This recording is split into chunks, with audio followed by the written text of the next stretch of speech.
More people are going to university, which means employers are becoming very selective with who they hire.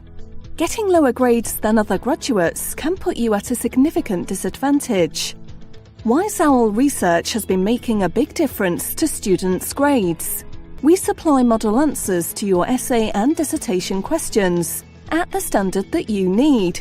All our writers hold UK degrees, with many having studied at master's and doctorate level. It's not just written work that we help with. We have postgraduate statisticians analysing data for assignments and dissertations too.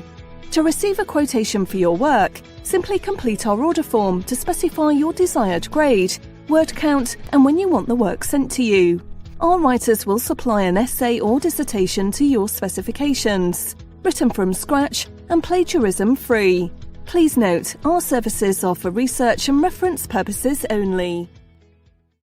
Trivial is a word that you can use any time that you want to describe something else as unimportant or it has little value. So I basically would use trivial if something doesn't matter. Maybe you're talking about something in your essay that's happened, but it doesn't really affect anything, so therefore you can say it's trivial.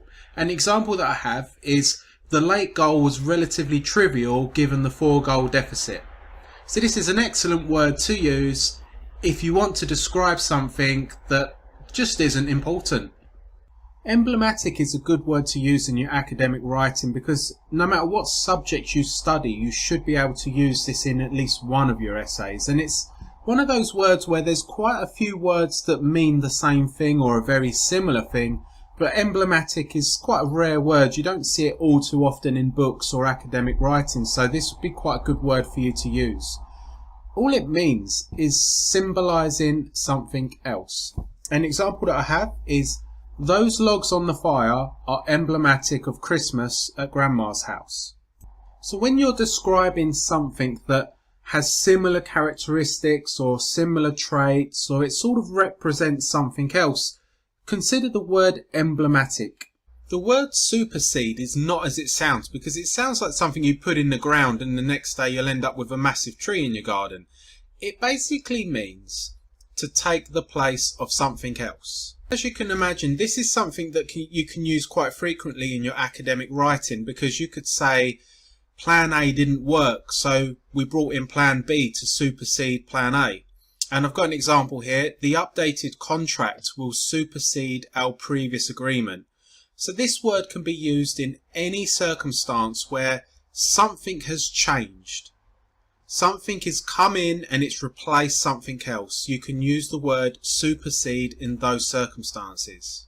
Despondent is a word you're probably not going to have too many opportunities in using in your academic writing, but it's still a good word to remember.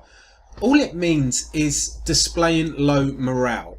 So if you was to describe someone as despondent, they would be probably a little bit isolated, a little bit fed up, not happy, low morale.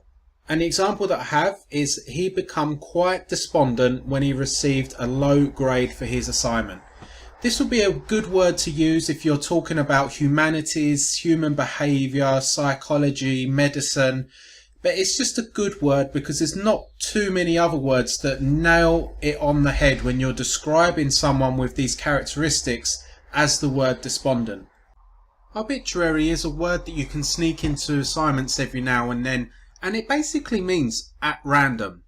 So this is something that could be synonymous with the word random, and it's quite interchangeable, because if you need to say something is random, you can use random or you can use arbitrary. For instance, the payout from the slot machines is completely arbitrary. So this will be a very good alternate word, because if you are discussing something that needs to be said a lot on randomness, you might find yourself using the word random every other sentence. So this is something that can sort of break it up, because obviously in academic writing, it's not good to keep using the same word in the same sentence or the sentence following using it in a previous sentence. So this is something that you can consider if you are going to be discussing randomness in statistics or your data results. Consider the word arbitrary.